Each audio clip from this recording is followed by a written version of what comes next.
This is the Crush Crowdfunding Podcast, the #1 place for people who want to launch on Kickstarter and Indiegogo. My name is Nalin, and I invite you to join me for tips, hacks, and insights to get you launched and fully funded.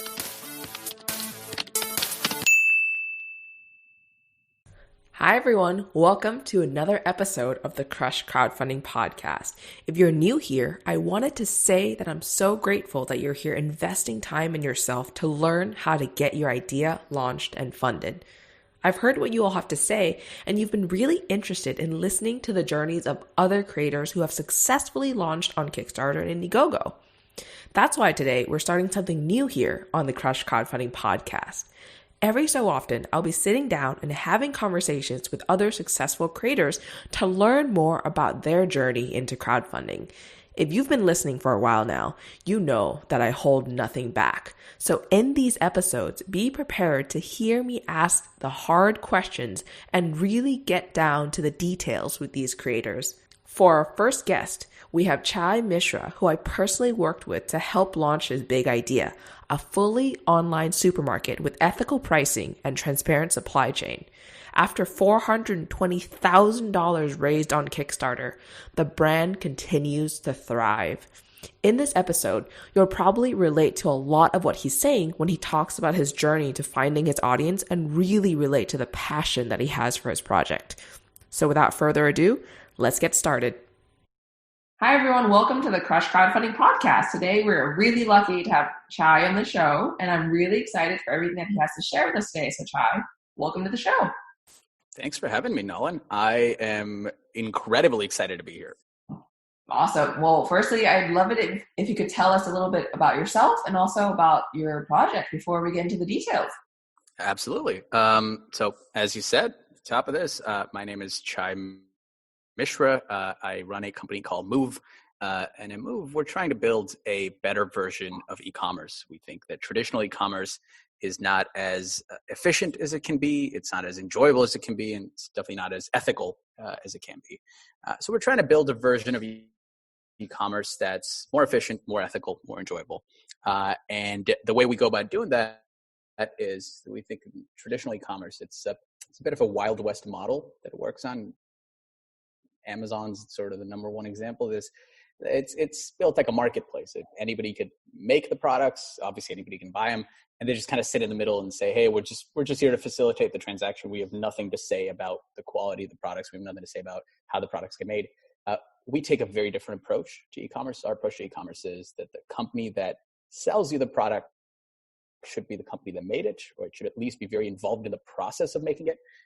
So what that looks like is that Move is an entire supermarket where everything we sell is Move branded. We go and we work with the greatest producers in the world, from Michelin star chefs to celebrity bakers, folks like that. And we make these incredibly high quality products that we then bring directly to our members. And by doing that, we're able to take these products that are very high quality and we're able to make them dramatically more affordable than what they would cost the outside world, that they would cost outside of Move. So that's what we do. That's incredible. Their version of e-commerce is a really, really big goal here. So let's kind of get into the details of how you kind of went about this and how crowdfunding was part of the journey. Yeah, absolutely. So I'll start off with, I think everybody has their own reason for wanting to crowdfund. Ours very specifically was that, we exist in a market. We exist in a world where there's one dominant player. In our industry, it's a very strange thing that one company sort of owns 50% of the industry or something like that. And so we knew that the most compelling thing about Move was never going to be how big we were. It was never going to be the absolute number of customers we had or the absolute amount of revenue we were doing. From the very beginning, we knew that we had to focus ourselves in building a store where instead of building a store where 1,000 people kind of like us or are okay with us, we needed to build a store that 100 people or 10 people really, really, really love. So we knew that it couldn't be about the number of users. It had to be about usage. how each individual person interacted with Move, how much time and frankly money they spent on the site. We knew that the core thing that would differentiate us would be that at an individual level, people would absolutely love us, and people would have to really treat us like their primary source of e-commerce, their primary supermarket. So that was the original idea, and this came from understanding our own business. It came from understanding also the industry that we exist in. And the way we went about building it, we thought for a long time about how do you select for this type of user. I think you're a million times more knowledgeable on digital marketing than I am, but my sense is that a lot of it has sort of become focused, especially your sort of standard direct response stuff has become so focused on this idea of conversion rate optimization, which really translates to how do you get a person walking around wild on the internet, how do you get them to make one purchase from you as quickly as possible? And so it's really not, even when you think about the idea of landing page optimization, all of that, it's really pointed towards one person making one purchase from you. And as I was saying, is kind of the antithesis of what we were trying to do, which is we were trying to make a store that a few people would really fall in love with and sort of use for the rest of their life. And after a lot of thought and looking at all the different places in which people like that exist, we realized that crowdfunding is sort of the perfect source for us. Before we even launched the store, we wanted to start off with finding that person. And so we realized if we went to crowdfunding, we on Kickstarter specifically, we found a group of people that is incredibly willing to take a bet on something big, incredibly willing to hear your story out, and to actually, put their shoulder behind it and make it happen. And so it just made a lot of sense for us. We knew that if we, our two options were we either launch the thing and then we started running Facebook ads, try to sell memberships or that kind of thing, or without really anything built, we could go to Kickstarter and say, hey, look, here's what we want to do. Here's what we believe in, the ethics. Here's what we believe in terms of the efficiency of the model, yada, yada, yada. And if you agree with this, if you're on the same page as us, join us and help make it happen. And so that's why crowdfunding was such a perfect choice for us, that it allowed us to start with a group of incredibly high intent, highly committed folks who were then part of the process of us actually building the thing. And so I don't know if that makes any sense, but really from our perspective, we just knew that traditional digital marketing just wasn't going to work for us because it is optimized for bringing in the wrong type of person. And crowdfunding brought us in the exact right type of person, the person that was that wanted to be a Move member for the right reasons. So that's how we got started with crowdfunding. And we did 2 campaigns in 2019, both in the second half of 2019. We did one campaign on WeFunder and we did another one on Kickstarter. And through those 2 campaigns, we were able to bring in 5,000 members who all bought a year or more of membership before the store launched. And early this year, early 2020, we began giving those members access to the store. And it's been about 6 months now. And well, a lot has happened in those 6 months, not just for us, but in the world.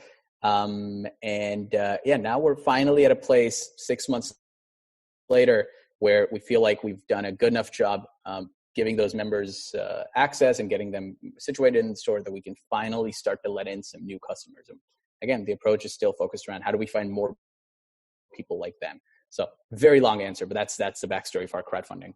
Yeah, that's really, really insightful, especially the journey to decide on crowdfunding, to finding those really highly committed people, again, willing to take a bet on something big, something honestly that's going to probably kind of upend the industry in which you're in right now. Yeah, I think you're exactly, that's exactly how we think about it. Where I think a lot of it, marketers have so many different versions of this. Some people say it's the content is the message and or content is king or whatever, distribution is king, all of this stuff. I really think to such a large degree, the medium decides the message. The medium is the message. You telling the same story on Facebook, on a Facebook ad brings in a very different type of person than you telling that same story on Kickstarter. And that I think that's a big lesson that we've learned is just as important as what your story is where you tell that story. And crowdfunding just so happened it it was just the right place for us. I think a big part of it that we found on crowdfunding, it's this sort of unique overlap of two different types of traits that don't really exist at the same time. One is, here's a person that's willing to that's willing to take a bet on something that doesn't yet exist. So it's a person that's, while they're definitely a cautious or a savvy buyer, but they're willing to take a risk on something. But at the same time, they're okay. On the marshmallow test, these are the folks that always win, right? These are the people that don't need instant gratification. They're willing to sit it out and wait 6 months, a year, in some cases, 6 years to get the product. And so I think that's a very unique overlap of traits that doesn't really exist in too many places other than Kickstarter. Is this combination of somebody that's willing to buy something that doesn't yet exist, and at the same time is willing to wait a very long time for it. Usually when you have one, you don't have the other. Most people that are willing to buy a unique new product kind of want the instant gratification of it, or they lose interest. So that's what makes crowdfunding so special. Yeah, absolutely. This is a really great way to kind of conceptualize the type of people you find on crowdfunding. So I wanted to ask some more about the kind of campaign part about itself too. What kind of things did you do to prepare for the campaign during that pre-launch stage where you're looking for the right audience, trying to figure out who it is that will really resonate with the message? Yeah, absolutely. So here's the approach that we took, and people should pick out of this whatever's most useful for them. We started off with a very standard lead generation campaign. We put up a landing page that we thought communicated our vision clearly, and we started running some ads specifically on Facebook and on Instagram. And we would send people to the landing page. It was a single page, and it would just say, hey, here's Move. It says exactly what I said at the top of this, which is we're trying to build a better version of e-commerce, and we hope it's going to be more efficient, ethical, enjoyable, that kind of thing. And if you're interested, sign up for our wait list. We're going to release memberships at some point. It was very vague, saying at some point we're going to release memberships. Please sign up for our wait list, and we'll let you know when. We'll send you the first email when we do release it. So we started off with that. And pretty quickly, I think we were lucky. We saw enough interest out in the market where our conversion rates were really great from the beginning. We were able to start to acquire a very decent list of people that were really committed, that were into at least express some interest in what we were doing. But then we got as we got to thinking about it more, and again, I mean, with me, it all circles back to a few but good customers. A few better customers or rather a few great customers are much better than a lot of okay customers. And so as we started to see the numbers grow on the wait list, actually you and I sat down and started to think about, all right, well, this is great. Very soon we'll have 40,000 people on this list. Maybe one day we'll have 100,000. How do we start to find the people that are actually most committed to the cause within that? And so we came up with this second part of the strategy, which is after somebody would go to the landing page and sign up for the wait list, we would give them the option. We would say, hey, if you give us $1 right now, we will guarantee that you get a membership when we open it up. So you're on the wait list, and being on the wait list just means that you'll get an email when we launch.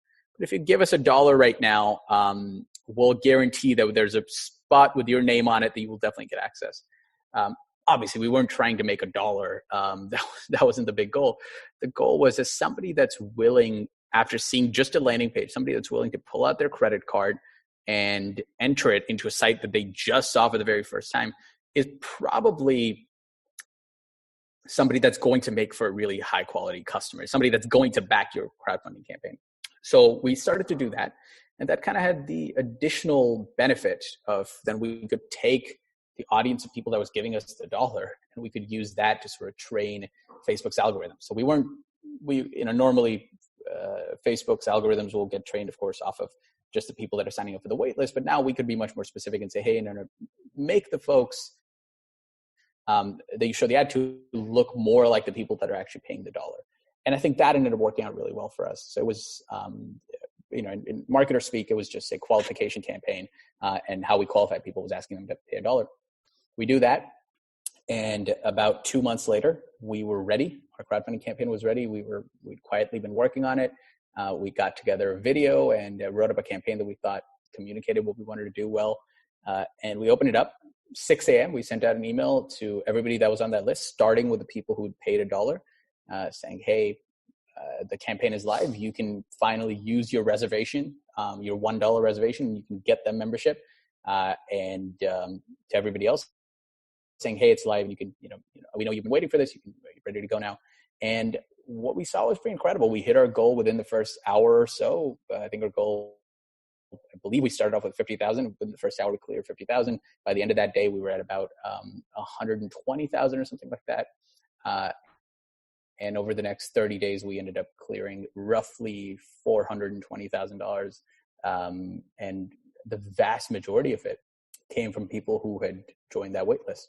So long story short, I really think that the big revelation for us during this entire process was how much the right type of person will stick through with you if they're the right type of person. Where if you have the right type of customer and your message actually speaks to them, they will join a wait list, wait 3 months, back a campaign, wait another 6 months, get the product, and then shop like crazy. Again, if they're the right type of customer. So for us, it's just been a case study in a customer product fit. That's what it's all been about. I love it. I love how you outlined the steps you took to really do that lead generation and find the right customers and really hone in on a few great customers and the actual results that came from that. During this entire process, how are you going about kind of nurturing, the people that that express interest, and also how are you communicating on a daily basis, or how are you kind of keeping in touch with them throughout the process? Because like you were saying, there's sometimes 2 months before you even launch the crowdfunding campaign. There were 3 months between the campaign ending and then the store coming live, things like that. How are you communicating with people? Yeah, that's a great question. I think this is where I see the most campaigns go wrong. And this is maybe just a larger point about communication strategy. I would say 2 important things to keep in mind when you're thinking about how to communicate at this stage. Number one, this is the best audience of people you will ever have. If you've done the steps right up until this point, the people you're talking to will never be more engaged, more focused, more in tune with what you're saying. They, in our case, they agreed with our sort of ethical map of the world. They believed that, we had a lot of these sort of core tenets, we still do, about how a price isn't fair unless it's fair to everybody in the supply chain. Now, that's something that you either agree with or you don't agree with. Some people believe and are okay with spending maybe $1 more so that the producer and the warehouse worker also are getting paid a little bit more. That's an example. And I doubt anybody would say, no, I want unfair treatment of producers, but I think it's really about like who's willing to put their money behind it, who's willing to get behind the cause. And so the number one point I would say is this is your time to be nerdy about whatever you're building.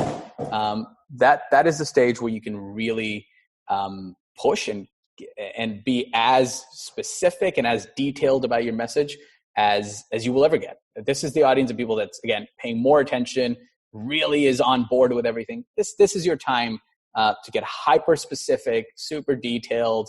In the future, you probably have to speak to a larger audience. Right now, you don't have to do any of that. Right now, this is just, they're here because they see the world how you see the world, and you can get just super granular and focus on all the details. In our case, we were spending a lot of time talking about supply chain. We're spending a lot of time talking about the fair treatment of producers, about incredible high quality food, where that was coming from, that kind of stuff. So that's point number one, is this is your time to be nerdy. The people who sign up for your wait list are the people who will care.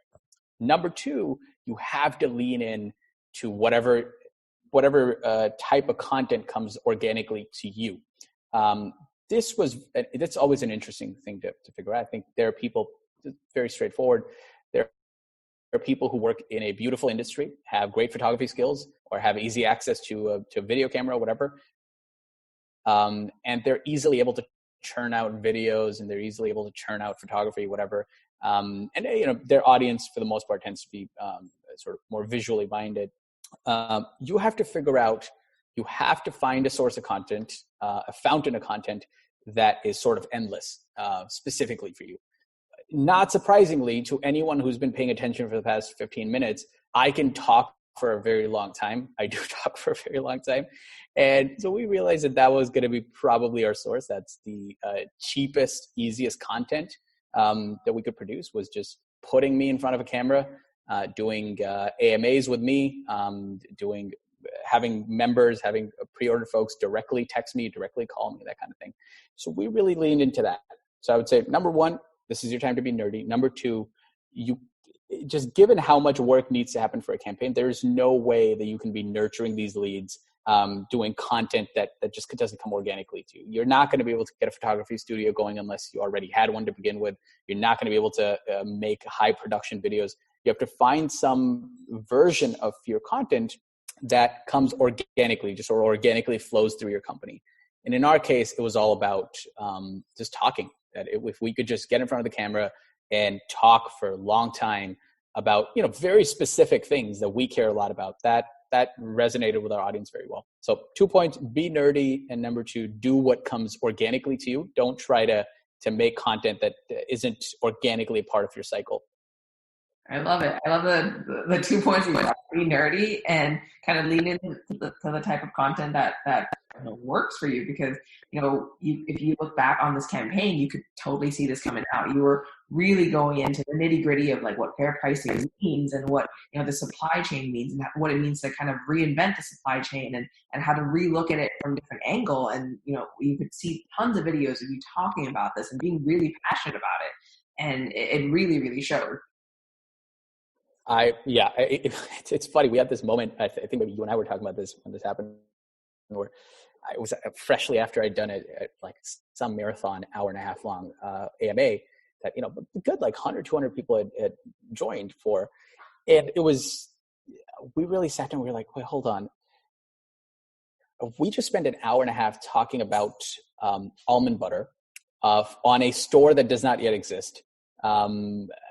In order to convince people to buy a membership that does not yet exist. There's not even a date on when all this is going to come by. And these people are actually paying attention. That was a pretty major sign that anybody would do that. Was a big learning for us, that anybody would be willing to listen to me talk about almond butter on this, at the time, fictional store was incredible. And so I think that's, really what I would say, again, just to be repetitive, I think you really need to lean into your tendencies. You have to know what type of creator, what type of founder you are. You have to know why you're doing what you're doing and why people should care, and just go full force. This is not the time to dilute your message. This is not a time to be immoderate. Go all out. Say exactly what you want to say. Say it as clearly as possible. Say it as often as possible. I love it. That is really a message that I think a lot of people really need to hear, because they're scared of just showing what they're all about, what the vision is, what the mission is. So this is really, really insightful. And so we talked about a lot of things that were kind of going really well and kind of going right. Earlier, you and I were talking about potentially bringing up even some missteps, and also what kind of advice you have for other people considering crowdfunding, considering Kickstarter. Yeah. This is what I'm actually... Weirdly, this is what I'm most excited to talk about, because I think that this is what I understood the least going into it. I mean, it's hard to know what goes wrong until it goes wrong. So I would say it probably comes down to a couple of things, but one of the mistakes we made was, I think we, in being fanatical, and even though we were trying very hard to communicate as clearly as possible, we didn't understand that a large part of who will end up backing you on Kickstarter are people who are just interested in Kickstarter, not even people who are necessarily interested in your product. That a good chunk of your funds will come from that. It's just from Kickstarter's audience, not just even from your own. And obviously, there's no way to prevent that. And in some cases, it's not even a bad thing. You might have a product that's built for the exact type of person that's already on Kickstarter looking for projects to back. I think in some ways we are that project, but in other ways we, our core philosophy isn't quite the same as, as a Kickstarter or that type of member. So I think we didn't recognize the degree to which we were going to end up bringing in folks that were probably interested enough in Move to back us, but really were more interested in just backing any crowdfunding project. And I think that ended up backfiring for us. And this was this was the second learning is that, and it was sort of more acute with us than it is for most companies. Spend as much time as you possibly can and as many characters as possible explaining exactly what you're going to do. Spend as much detail as you possibly can. Because I think we found ourselves in this place where a percentage, a fraction of our folks had backed us for the wrong reason, at least not for the right reason. And then when we started to give them access to the store, which we thought we'd done a very good job of communicating, it just wasn't what they were expecting. Now, these people are angels. They're incredible people that they're out backing campaigns and that they're helping make things happen, but they just weren't the right type of customer for us. And so we found ourselves in this place where we had backers, as I'm sure every crowdfunding campaign in the history of the world has had. We had backers that just weren't happy, and they didn't think that the product that we were releasing was what they had backed. And we've kind of traced this back. We found that it really, for the most part, these were the folks that came from Kickstarter's own organic audience, not the folks that had joined our waitlist and come through that. So that's something that I think you open yourself up to when you go to crowdfunding is if we were just running essentially a homegrown crowdfunding campaign on our own website, we wouldn't have that because the only people that would be backing us, of course, would be people who came in for the right message. So long story short, I think the first mistake we made was we didn't recognize that we were going to get a lot more people than just the people that we were bringing in. And number two, that I think we should have and could have spent a lot more time even driving into the details, not because, again, the people that we had brought in, our wait list, they knew exactly what was going on because, again, they've been listening to me talk about almond butter for an hour and a half. It was really, you should put more detail in to actively dissuade people who are not the right type of customer, to actively dissuade them from backing your campaign. And we really wrote the campaign like we were talking to people who were on our wait list, and they'd been listening to everything for the last 3-6 months. And so I think that was the second mistake that we made was, again, it could have been a lot more detailed. So those were the two things. And we came out of we launched. This is maybe the third mistake, that definitely the hardest one to avoid. Try to not launch during the biggest pandemic in the history of the world. That's always, if you could avoid that, avoid it, at least the beginning of it. We started shipping in the last week of February, and by the first week of March, the world was getting shut down. And that caused a lot of problems for us. We had warehouses get shut down, manufacturers, even if they were able to keep making the products, the packaging that they were putting the products in wasn't available anymore. And FedEx stopped guaranteeing deliveries. If you think back to what mid-March was like, we were born into that. Our very first week of shipping was then. So that's probably the third thing I would say is try to the degree that you can, try to think a lot about not just when to launch the campaign, but when to start shipping product. I think that's more important now than it's been in the past.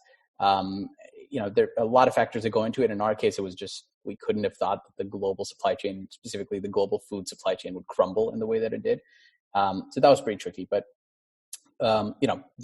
just to bear my soul over here, what ended up happening after that was we did all of this. We released the store mid-February, and we had an instant, we saw instant criticism from the backers that I'm talking about, which is there were just people who the store just wasn't what they wanted. And they were understandably unhappy. And some of them wanted refunds. Some of them wanted for us to change what we were doing on the store, all kinds of stuff. And, that was really difficult for a company that is so focused on wanting this really deep, authentic, honest relationship with its customers, with its members. That was a really difficult period me and for the whole team I know was to feel like we'd gotten customers who just, we just weren't the right company for them. We weren't what they wanted. And that was quite heartbreaking. But I think, and I'll end with this, what got us through all of that, and now we've got 6 months of data. So what got us through that, both financially and also emotionally, was that the vast majority of the people that were Move members were there for the right reason. They got what we were all about, and they just stuck with us. Something you need to understand with if you're going to be on the internet is that the dissatisfied, unsatisfied minority will always be louder than the satisfied majority. That's just how it goes. And that some percentage of the people you come in contact with on the internet will not like you. And so if you're coming, let's say it's 10% or whatever it is, if you come in contact with 1 million people, you're just going to get a lot more anger and frustration directed at you than you would if you only come in contact with 100 people. So long way of saying, the more people that see you, the more visible you are, the more anger and sort of frustration you're on the receiving end of. So anyway, I think it was a tough period for us emotionally and like everyone else financially. But again, what kept us going was that all throughout support and usage from the people who liked us was so strong. And that's maybe probably my last message about that is just there really isn't a way to prevent the kind of backlash I'm talking about. You could reduce it, but it's not going to go away fully. That's just a factor of being online and being on crowdfunding. What you can do is to make sure that your product is so good that the people who do like you continue to like you. Like you can't fight back, and it's honestly just not the right thing to do, to try to fight back against people's genuine dissatisfaction. The only thing you can do is to just keep doing whatever has made your happy customers happy. Just keep doing that. So only love can overcome that kind of thing. Only love from your customers can overcome that. So that's what we did. And now looking back over the last 6 months, we've been able to exceed every single projection we had, every single estimate we had for how much people were going to be shopping. Our customers have shopped much more aggressively than that. We're seeing some really, really incredible numbers around that. But yeah, it was a tough phase. Yeah, that's really, really, really eye-opening to see what happens in that, after Kickstarter phase, when you start getting people potentially just unhappy with what they pre-ordered. So thank you for being so transparent about that, and also leaning on the backers that love you, who love the product, the company, and the mission, and how that kind of got you through the beginning part of this year, and also through just that wave of dissatisfaction too. Absolutely. I think that's maybe the big lesson of marketing online and of all of this is, I think just understanding that we're in this world where people's opinions are, I'll be more specific instead of trying to be so vague. If people don't like you because of how the internet works, you will hear it, and you will hear it a lot. The only thing you can do to maintain your sanity, and I've spoken to enough people who went through crowdfunding campaigns to know this. Pick any crowdfunding campaign that's done well. Any crowdfunding campaign that raised over $100,000, and go back to their comments. I'd be willing to bet that 8 out of 10, 9 out of 10 are filled with people being genuinely dissatisfied. And I want to be clear, I have nothing but great things to say about those folks. It's just, it just wasn't a fit between what we were building or these campaigns were building and what they were backing. That's the natural place that a lot of crowdfunding campaigns end up at. And nobody seems to want to talk about it, that when you go into the comment section of any X campaign, you will see negative comments. The thing to understand about that is that in most cases, that does not represent how the majority of the people feel. Especially if the company's still around, it definitely cannot represent how most of the people feel. And for your own sanity and for the sanity of your team, the best thing you can do is to hear the people out. Try to understand if it's something that you actually need to change, something that you actually did get wrong, and if so, try to remedy it the best you can. But other than that, just stay focused. Just stay focused on why you started the thing, why all those people joined the wait list, why the people that love you still love you, and just keep doing more of that. In our case, it really came out to high quality products at fair prices, and made in these really ethical ways. And so we just really lean into that. For the past 6 months, or at least for the past 2 or 3 months, we've been launching a new product every single week, and we're only picking up even more pace on that now. So we just focus on bringing products back in stock, trying to help producers out wherever we could, trying to help warehouse workers wherever we could, and just try to do the right thing as much as you can, and just communicate it clearly. And people that like you will pay attention. It's Darwinism, where you vibrate at the frequency that you think is right, and people just sort of the people that are attracted to you just kind of move towards you, and that's what it is. Yeah, absolutely. You're really touching on a lot of the things about kind of what it's like to start really ramping up your company after a Kickstarter campaign. A lot of people who go to Kickstarter kind of expect that the Kickstarter launch is the launch of the company. Can you kind of talk through, maybe articulate some of the differences between running a Kickstarter campaign and actually building a company after Kickstarter once you have some of those paying users? Yeah, that's. I'm glad you brought that up. I think, as a larger point, a lot of founders mistake ideation for company building, and it's just not that. Company building is the stuff that, and I think maybe even a lot of founders, the talent that a lot of founders have is to be able to see through the fog and be able to sort of make bold proclamations about what's on the other side of the fog. And I think where a lot of founders start tapping out or just aren't that interested is, all right, after the fog is cleared and turns out, you were right about exactly what's on the other side of it. Now you've got to actually operate in that world. And that's what so many folks just don't want to do. It's important to understand that crowdfunding that's a fantasy world that you get to operate in internally. It's all ideas, and you're just the rubber has not met the rubber is so far from the road. You're just throwing ideas out into the world. You're getting a lot of sort of pep rallies from your biggest supporters. It's just a beautiful period. It's a period of just stories and ideas, and it's important. That's how companies get started.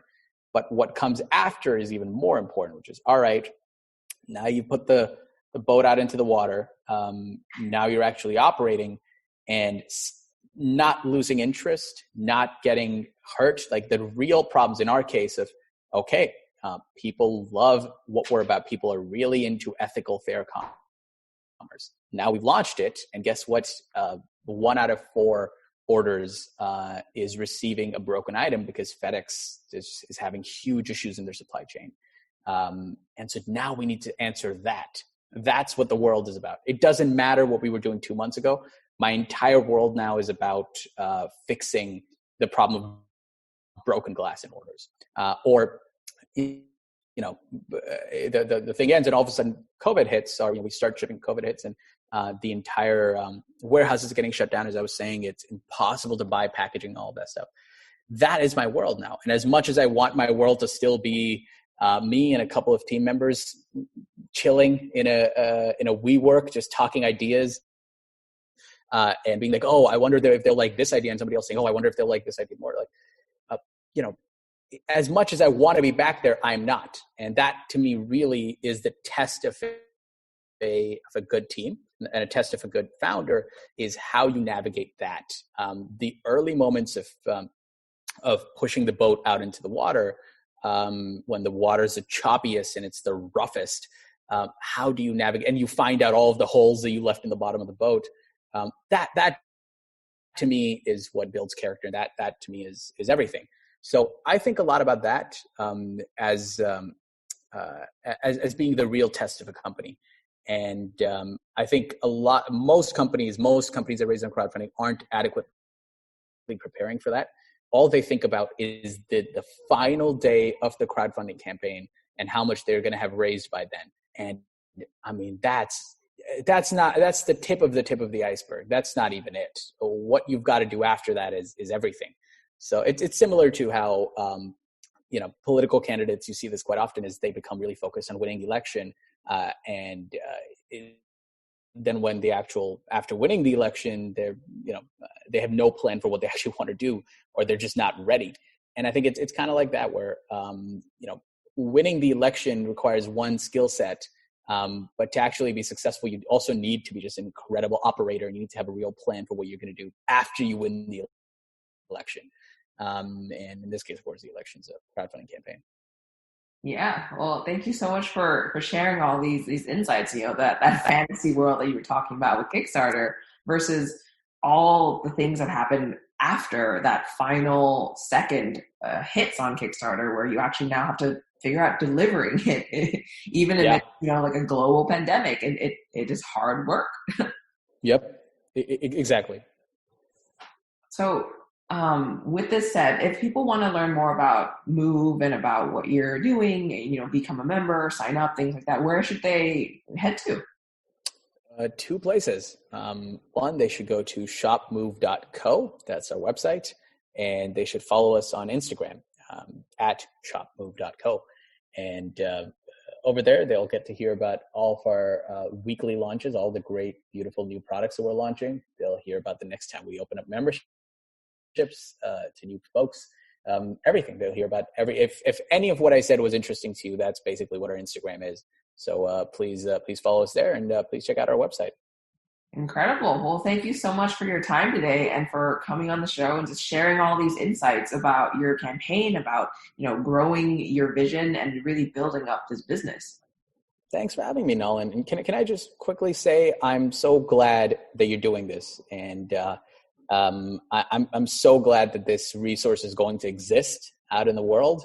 I really think that, I'm such a romantic about this kind of thing, where I think founders are very unique, and you're a founder yourself. I mean, I'm sure you'll agree. Founders are a very unique breed of people. Building something is a really life-affirming, beautiful thing. Crowdfunding is this incredible poetic moment where you get to take your sort of your best ideas and put it out into the world and get validation from strangers all over the internet. These are really, really beautiful things, and any resource that exists to make that process more accessible to people is fantastic. And so I'm really happy you're doing this. I think a lot of people are going to be helped by this. So yeah, thank you for doing it. Well, that's awesome to hear. Thank you for your kind words, Chai. And that wraps up our episode today. If you enjoyed the episode, please be sure to leave a review to help others find this podcast. And most importantly, if you're feeling that fire and ready to get started on your crowdfunding campaign, be sure to head to the show notes of the podcast. I've linked some of my resources that others have used to successfully launch and get funded. Let's go out and crush it.